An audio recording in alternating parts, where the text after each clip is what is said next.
कल मैंने समाकलन के कुछ क्वेश्चंस आपको सिखाए थे, या यूँ मान लीजिए कल से ही मैंने इंटीग्रेशन स्टार्ट किया है और उसी क्लास को कंटिन्यू करते हुए कुछ क्वेश्चंस आज लेकर आए हैं। समाकलन पार्ट चैप्टर 8 और 9 के लिए बहुत इम्पॉर्टेंट है, या यूँ मान लीजिए कि ये फिजिक्स के लिए भी बहुत इम्पॉर्टेंट है समाकलन। इसलिए इस क्लास को अच्छे से देखिएगा, अच्छे से इस क्वेश्चन को समझिएगा। ओके, चलिए चलते हैं। आज का क्वेश्चन एक्सरसाइज 7.1 में आज का क्वेश्चन नंबर 5, क्योंकि मैंने 4 क्वेश्चन कल बता पाए थे। क्वेश्चन 5 क्या है? e की power x log a plus e की पावर a log x और प्लस e की पावर a log a। ये बेटा क्वेश्चन दिया है और हमें इसका इंटीग्रेशन पता करना है। तो बहुत ही आसान सा क्वेश्चन है, बस आराम से देखते रहिए, समझते रहिए।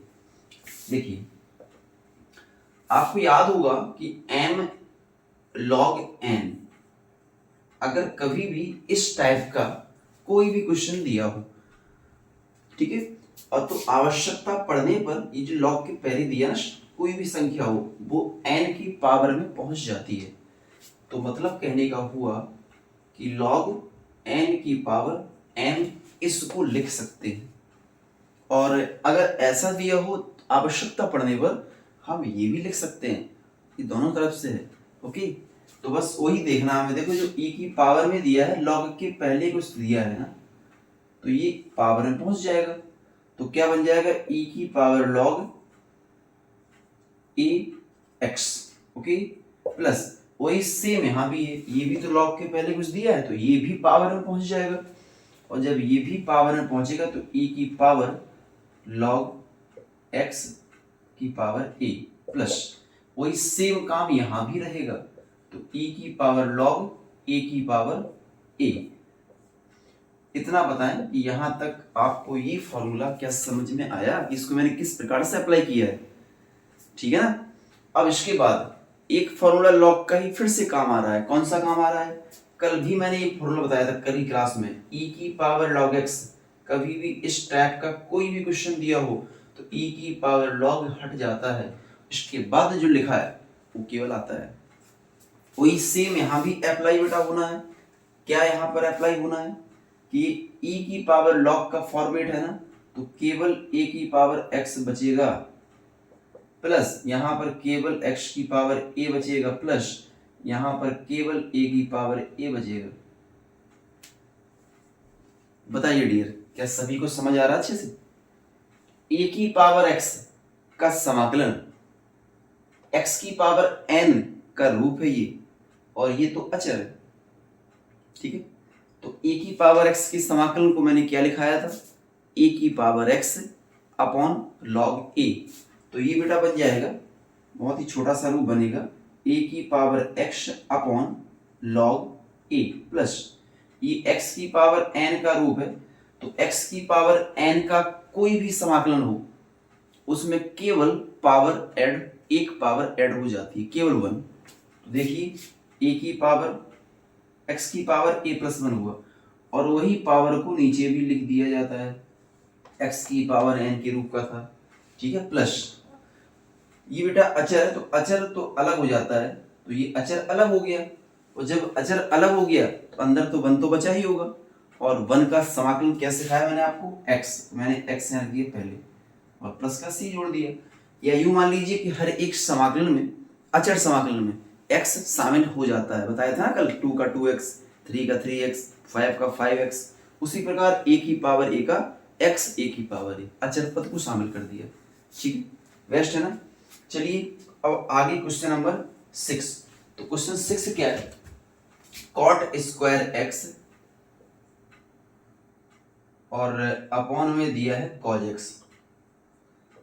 देखिए, जो त्रिकोणमितीय अनुपात होते हैं जैसे कि sine, cos, tan, cot, cosec, sec, ये अगर कभी भी अपॉन में दिए हैं, माने अंश बटे हर के फॉर्मेट में दिए हैं, तो आप ये निश्चित मान लीजिए कि उस अपॉन वाले पार्ट को तो हमें खत्म करना ही है, ये बिल्कुल श्योर निश्चित मान लो, क्योंकि उसकी खत्म किए बिना उसका समाकलन नहीं हो पाएगा। तो सबसे पहले हमें इस कॉज को यहाँ से हटाना पड़ेगा। तो कॉज हटाने के लिए मैंने क्या किया, सबसे पहले कॉज को 1/cos करके अलग लिख दिया, ओके। और कॉट स्क्वायर को लिखा मैंने कॉज स्क्वायर एक्स अपॉन में साइन स्क्वायर एक्स। इतना बताइए, ये बात तो क्लियर है, ट्रिग्नोमेट्री का फॉर्मूला होता है ये। तो कॉज ने एक पावर को कैंसिल कर दिया, ठीक है। अब जब कॉज ने एक पावर को कैंसिल कर दिया तो यहां पर हम लिख सकते हैं 1 के बटे में कुछ रह गया क्या, कुछ नहीं रह गया। तो मैंने 1 के बटे में साइन स्क्वायर, साइन की 2 पावर थी, तो 1 के बटे में एक साइन एक्स को लिख दिया इनटू, और एक मैंने कॉज के बटे में रहने दिया साइन। बताइए, इतना क्लियर हुआ। अब 1/sin त्रिकोणमिति में ही cosec x होता है इनटू, और cos/sin cot x होता है। बताइए, क्या कहीं पर हर रह गया है क्या? हर तो फिनिश हो चुका है, और जब हर फिनिश हो चुका है तो ये बात ध्यान रख लो, क्या इसका कुछ समाकलन हमने लिखाया है, कुछ होता है क्या?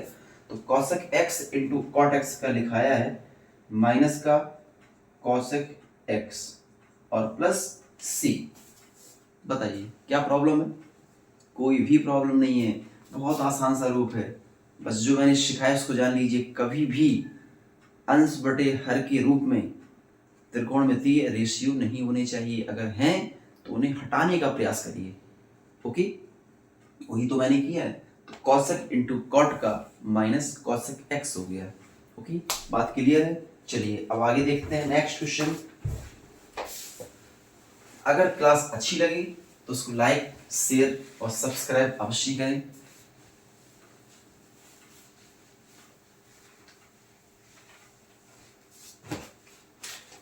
चलें देखते हैं नेक्स्ट क्वेश्चन। लिखा है क्वेश्चन नंबर 7।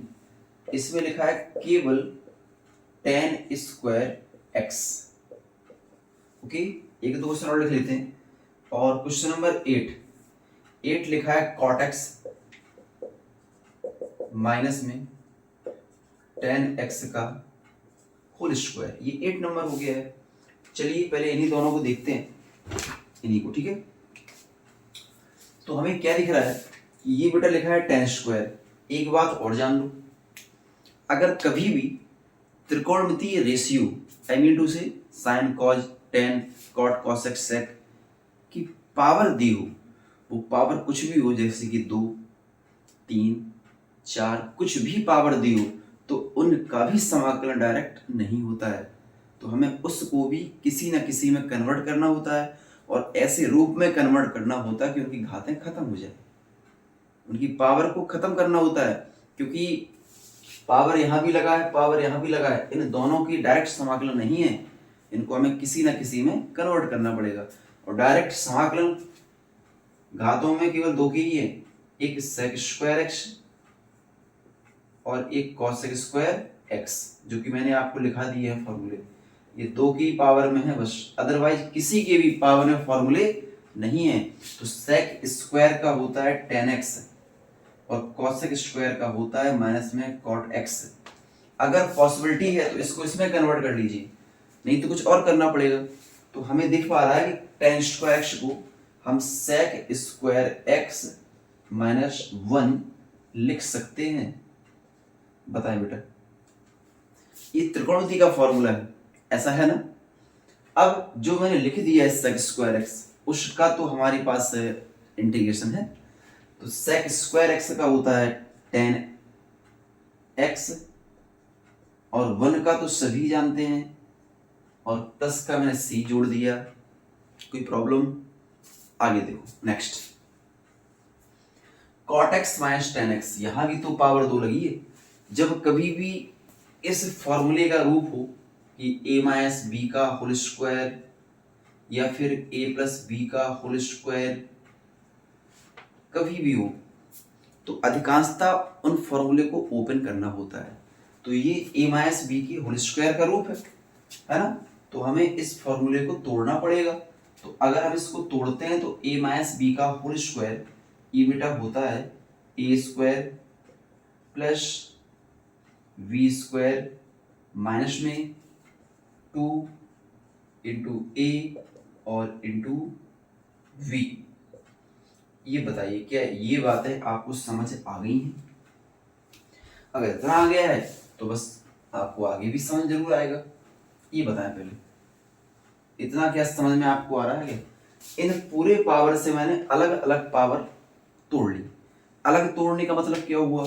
क्योंकि ये अलग जब पावर आ गई हैं तो मैं कॉड स्क्वायर को भी कुछ कन्वर्ट कर सकता हूँ और tan स्क्वायर एक्स को भी कन्वर्ट कर सकता हूँ, बट यहाँ पर वो कन्वर्ट पॉसिबल नहीं था।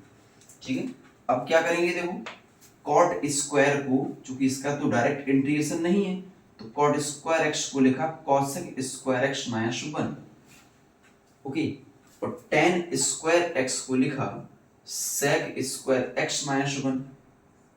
बताइए क्या दिक्कत है? माइनस इन दोनों के ही डायरेक्टली इंटीग्रेशन नहीं थे, तो याद रख लीजिए कभी भी tan स्क्वायर एक्स आपको दिखे तो उसका इंटीग्रेशन करने के लिए उसको ऐसे जरूर करना पड़ेगा, और कॉट स्क्वायर एक्स को इस प्रकार से, क्योंकि इन दोनों के ही इंटीग्रेशन है। ओके, अब आगे की बात करें। कॉट और tan एक दूसरे के विरोधी होते हैं, आई मीन व्युत्क्रम होते हैं, तो कॉट को तो 1/tan किया, आगे वाला tan बेटा ऐसे ही रहने दिया क्योंकि दोनों tan कैंसिल हो गए। जब कभी भी दो व्युत्क्रम गुणा के रूप में लिखे हों, जैसे साइन कॉसेक, कॉज और सेक, कॉट और tan, तो उनमें से किसी एक का व्युत्क्रम कर दो, कटकर बन आ जाएगा। तो ये कट गए, बनी तो आया। ठीक है ना? अब देखो, अब सभी को जो ऐड हो रहे हैं घट रहे हैं जो भी हो उनको शामिल कर लो। Cosec square x plus sec square x, ये बेटा -1, ये भी -1, और ये 2 एकम 2, तो 2 1 3 और 1 4, तो ये कंप्लीटली 4 आ गया। ये टोटल 4 आ चुका है। अब इसका हमें इंटीग्रेशन करना है, तो चलिए बेटा इंटीग्रेशन कैसे करेंगे? कॉस इंटीग्रेशन करने के बाद ये दोनों चीजें हट जाती हैं। कॉसेक स्क्वायर का माइनस में कॉट एक्स और सेक स्क्वायर का tan एक्स क्या होगा? 4 का 4x, 4x हो गया। बताइए, छोटी छोटी बातों को आप ध्यान रखिए, क्योंकि छोटी छोटी चीजों से मिलकर ही बड़े बड़े क्वेश्चन बनते हैं। इसलिए ये बेस है, आधार है, इसको अच्छे से आप तैयार करिए। एक बार समझ ना आए तो उसको बार बार देखिए, लेकिन अच्छे से समझिए। ठीक है, क्योंकि इंटीग्रेशन मैंने बताया नहीं, बहुत बहुत इंपॉर्टेंट है, बहुत ज्यादा।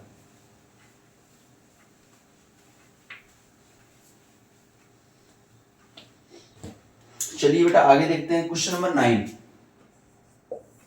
9 लिखा है 1/1 प्लस कॉज एक्स। देखिए इस प्रकार के 4 क्वेश्चन हैं, 4। मैं यहाँ पे उन चारों को लिख रहा हूं, उनको अच्छे से आप देखें, समझें। ठीक है, एक ये वाला भी है, ओके, और एक साइन में भी है, और एक माइनस में साइन में। ये 4 है बेटा, 4 क्वेश्चन दिए हैं। ओके, चलो इन चारों को देखते हैं। ये चारों के तरीके सेम है, एक जैसे तरीके हैं। जैसे कि इस क्वेश्चन को मैं करता हूं, तो सबसे पहले मैंने इसमें किया परमीयकरण, तो 1 प्लस कॉज एक्स और इनटू किया बेटा मैंने 1 माइनस कॉज और 1 माइनस कॉज। परमीयकरण आप सभी को बेटर तरीके से मालूम होगा, ये आपने क्लास 9th में सीखा था। सभी में परमीयकरण होगा, ये आपका होमवर्क है, घर से करना है। ठीक है, तो फिर 1 माइनस कॉज का जब 1 में गुणा करेंगे तो यहाँ तो वही रहने वाला बेटा, और नीचे परमीकरण में हमेशा a प्लस बी और a माइनस बी बनकर a स्क्वायर माइनस में b स्क्वायर बन गया। परमीकरण में लगभग यही आता नीचे, a प्लस बी और a माइनस बी, तो a square minus b square बनना स्वाभाविक है। ओके, ये कॉन्सेप्ट समझ आ रहा है? अच्छा, अब 1 माइनस का कॉज स्क्वायर ये साइन स्क्वायर बन जाता है। ठीक है, तो मैंने 1 माइनस के कॉज स्क्वायर को लिख दिया साइन स्क्वायर। और ऊपर 1 माइनस का कॉज है। ठीक है, इंटीग्रेशन जब तक नहीं हो जाता तब तक ये लगे रहेंगे। ठीक है ना। चलिए अब हमारा कॉन्सेप्ट क्या है कि 1 एक बार साइन स्क्वायर करना माइनस कॉज अपॉन एक बार साइन स्क्वायर करना। मतलब ये हुआ कि नीचे वाले पार्ट को मैंने दोनों में अलग अलग बांट दिया। इतना क्लियर है ना, अलग अलग बांट दिया दोनों को। अच्छा अब क्या करना है, we know that 1 sine square cosec square x होता है। ओके, और इसकी बात करें तो ऐसा भी फॉर्मेट मैंने कुछ देर पहले आपको बताया है। क्या बताया है, वहां पर एक बार मैंने 1 के बटे में साइन कर लिया था, नीचे डबल साइन है ना, मतलब पावर 2 है, तो मैंने अलग अलग लिख लिया था। क्योंकि गुणा करोगे साइन साइन तो साइन स्क्वायर ही होगा, और कॉज का 1 में करोगे तो कॉज होगा। जब इससे ये आ रहा है तो इससे ये भी तो आ सकता है। ठीक है ना। अब क्या करें, ये कॉसेक स्क्वायर एक्स ही रहेगा, 1 साइन होता है, सॉरी 1 साइन होता है कॉसेक एक्स, और इंटू कॉज अपॉन साइन होता है कॉट एक्स। बस अब क्या बचा, इंटीग्रेशन कर दो इसका, इंटीग्रेशन कर दोगे आंसर हो गया। तो प्यारे बच्चों कॉसेक स्क्वायर एक्स का होता है माइनस में cot x, minus cosec into cot का होता है माइनस में कॉसेक एक्स, और प्लस में सी। बस केवल आपको ये माइनस माइनस प्लस कर लेना, बस यही आंसर हो। अच्छे से देख लो, बताइए क्या डाउट है। तो इस प्रकार का ये भी प्रश्न करना है। ऐसा क्वेश्चन अभी आगे चलकर भी आपको किसी चैप्टर में मिलने वाला है, तो आप इस फॉर्मेट को अच्छे से सीख लीजिए, घर में करके अवश्य देखना, ये आपका होमवर्क रहेगा, चारों क्वेश्चन। अब एक जानिए इंपॉर्टेंट बात, क्या बात इंपॉर्टेंट है, देखिए इंटीग्रेशन में क्या है, ये दोनों तो केवल परमीकरण से ही होंगी, लेकिन ये दोनों परमीकरण के अलावा एक तरीका और भी है ना करने का। क्या तरीका है, उस तरीके को मैं जानता हूं। चलिए जानते हैं उस तरीके को कि वो तरीका क्या है। सबसे पहले ये दो फॉर्मूले याद रखिए आप, 1 प्लस कॉज और 1 माइनस कॉज, समाकलन में सबसे अधिक प्रयोग होने वाले फॉर्मूले, सबसे अधिक 2 कॉस स्क्वायर एक्स बाई 2, और इसका होता है 2 साइन स्क्वायर एक्स बाई 2। और ये फॉर्मूले इस एंगल पर डिपेंड करते हैं। अगर यहाँ पे होता है 2x, तो यहाँ बेटा 2x लिखोगे तो 2 कट के x बचेगा, है ना। वही काम है, अगर यहाँ भी होता है 2x, जैसे x है तो x लिखा है, और जब 2x होगा तो यहाँ पे 2x लिखा जाएगा, 2 कट नहीं जाएगा। क्या बोलते हो, 2 कटेगा ना। वही सेम टाइप है। तो मतलब ये है कहने का कि ये एंगल अलग अलग भी क्वेश्चन में हो सकते हैं, लेकिन ये फॉर्मेट सेम है, 1 प्लस कॉज, ये भी सेम रहेगा 2 कॉज स्क्वायर। अब यहाँ इस हिसाब से बदल जाएगा। ठीक है, तो देखिए 1 प्लस कॉज, तो 1 प्लस कॉज को मैं लिख सकता हूं क्या, 2 कॉज स्क्वायर एक्स वाई 2। अब इनको मैंने परमीकरण क्यों किया था, क्योंकि मैंने कहा नहीं था कि जब कभी भी अंश बटे हर के रूप में दिया हो क्या, त्रिकोणमितीय रेशियो अनुपात, तो उन्हें हटाने का प्रयास करना चाहिए। तो मैंने इसको परमीकरण के द्वारा हटा दिया था। क्या लास्ट में अंश बटे हर बचा था, खत्म हो चुका था, बचे ही नहीं था अंश बटे हर। तो ये सभी परमीकरण से अंश बटे हर का रूप खत्म हो जाएगा, और अब इसको इसके द्वारा भी अंश बटे हर खत्म कर सकते हैं। तो 1 प्लस कॉज को लिखा इस प्रकार से, अचर बेटा 1/2 को मैंने बाहर किया, और 1 बाई कॉज स्क्वायर ये होता है sec square x by 2। Okay, हर खत्म हो गया ना। और जो मिला हमें सेक स्क्वायर, उसका तो इंटीग्रेशन भी है, यहाँ लास्ट में भी लिखाया था मैंने कि सेक स्क्वायर और कॉसेक स्क्वायर के इंटीग्रेशन होते हैं। तो चलिए बस समाकलन कर लीजिए, आंसर तक पहुंच चुके हैं। 1/2 सेक स्क्वायर का होता है 10, लेकिन आगे जो भी लिखा है वही तो लिखा जाएगा। तो सेक स्क्वायर का होता है ये 10, और उसमें x/2 तो वही आ गया है। लेकिन दूसरी बात सुनिए, बहुत इंपॉर्टेंट, जैसे कि सेक स्क्वायर एक्स का होता है ये, बट ये एक्स तो नहीं है, ये तो एक्स बाई टू है। तो फिर एक्स बाई टू का दोबारा से होगा अवकलन, और वो अंश बटे हर मतलब हर में लिखा जाएगा। तो एक्स बाई टू का जब अवकलन करेंगे तो एक्स का अवकलन बेटा 1 होता है, तो ये बचा है 1/2 और प्लस का सी, तो 1/2 से 1/2 कैंसिल हो गया। तो फाइनली मेरे पास बचा है 10x/2 प्लस सी। इस प्रकार का ये कर लिया, तो इसको भी ऐसे कर सकते हैं, क्योंकि इन दोनों के ये वाले फॉर्मूले होते हैं और इन दोनों के इस प्रकार का कोई फॉर्मूला नहीं है, इसलिए ये केवल परमीकरण से हो सकते हैं। लेकिन ये परमीकरण के अलावा इन फॉर्मूले से भी हो सकते हैं, ये हाफ एंगल वाले फॉर्मूले हैं।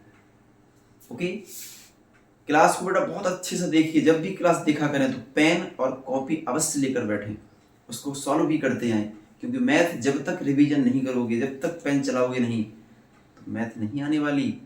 तो मैथ को सीखने के लिए पेन और पेपर लेकर बैठें और इन सभी क्वेश्चन को अच्छे से लगाएं, क्योंकि इंटीग्रेशन में जो क्वेश्चन आप शुरुआत में पढ़ रहे हो इस अभ्यास में, वही फिर बेटा उन्हीं से मिलकर क्वेश्चन आगे बने हैं। अगर ये सीख लिए तो आगे तो 100% आप सीख जाओगे, ये मेरी गारंटी है, बिल्कुल सीख जाओगे, बस इनको अच्छे से सीखें। ओके, अगर क्लास अच्छी लगी हो तो लाइक शेयर और सब्सक्राइब अवश्य करें। ओके, बेल आइकन को भी दबाएं ताकि टाइम टाइम आपको मेरी क्लास मिलती रहे। इतना ही आज के लिए, थैंक्स फॉर वॉचिंग।